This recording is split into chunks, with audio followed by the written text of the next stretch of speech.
Atividade de Ciências, página 14 e página 15. Lembrem de assistir o vídeo que a professora deixou o link no roteiro de atividades. O vídeo ajuda bastante para vocês entenderem o processo da fotossíntese.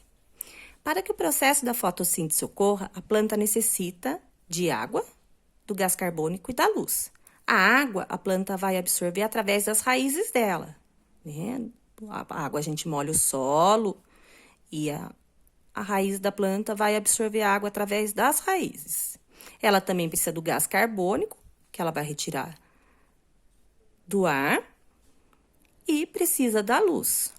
A luz do sol ela é absorvida aqui nas folhas, principalmente, através de um pigmento verde, que dá a cor das plantas, que chama clorofila.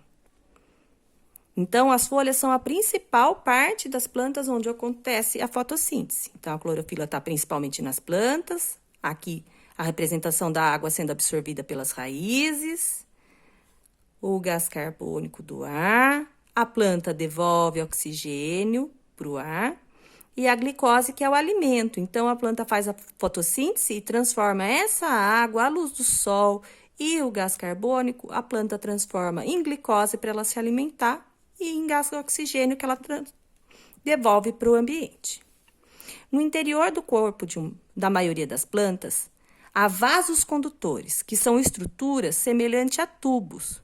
Por esses vasos circulam diferentes substâncias, como a glicose, que é distribuída do local onde é produzida para todas as partes da planta, e a água, que sobe das raízes até a folha. Então, as plantas têm dentro dela, do caule, das folhinhas, ela tem esses vasos condutores. Quando a gente pega uma folha de planta e olha atrás dela, a gente vê como se fosse um raminho, uma teiazinha. São esses vasos condutores que conseguem levar a água para todas as partes da planta, o alimento para todas as partes da planta. Os gases, como o gás oxigênio e o gás carbônico, entram e saem do corpo da planta por meio de aberturas muito pequenas, que são chamadas estômatos. Aqui na página 15, lá em cima, tem uma figura ampliada em 1000 vezes de um estômato da planta. Então, na parte inferior das folhas existem os estômatos, por onde entram e saem gases do ar, entre eles o gás carbônico e o gás oxigênio. Então, aqui embaixo da planta, olha aqui os vasos condutores que a gente pode enxergar, né? Que levam o alimento e a água para todas as partes da planta. Aqui tem pequenos furinhos assim, chamados estômatos, bem minúsculos, por onde a planta absorve e elimina o gás carbônico e o gás oxigênio. A importância da fotossíntese. Ao se alimentarem das plantas, outros seres vivos, como os animais herbívoros, né, que são os animais que se alimentam das plantas, aproveitam as substâncias produzidas pelo vegetal. Sendo assim, as substâncias, que inicialmente são produzidas pela fotossíntese, são usadas para o crescimento e desenvolvimento de outros seres vivos. Então, além da planta fazer a fotossíntese para se alimentar, ela também garante a alimentação dos animais herbívoros.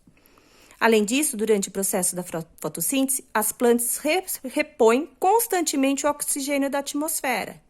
Então, ela transforma o gás carbônico que ela absorve do ar, junto com a luz do sol, ela devolve, né, e a água, ela acaba devolvendo oxigênio para a atmosfera.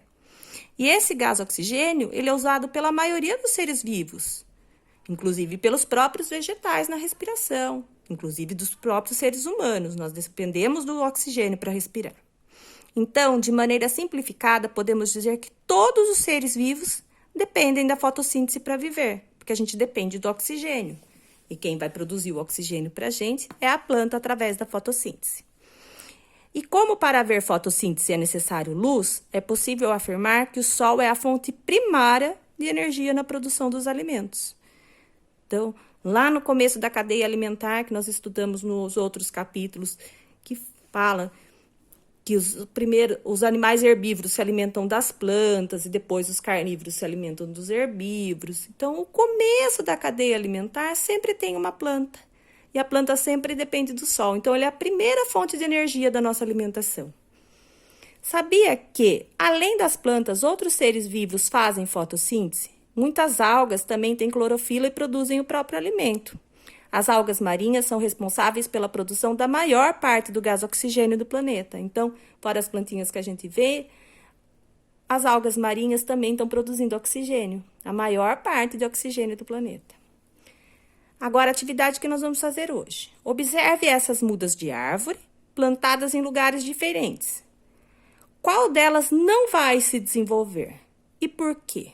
Então, vocês vão escrever qual das duas, se é a A ou a B, que não vai se desenvolver, e por quê. E na hora de responder o porquê, a gente vai pensar bem tudo que a gente viu no texto, no vídeo que a professora compartilhou, para responder bem completo por que uma dessas não vai se desenvolver.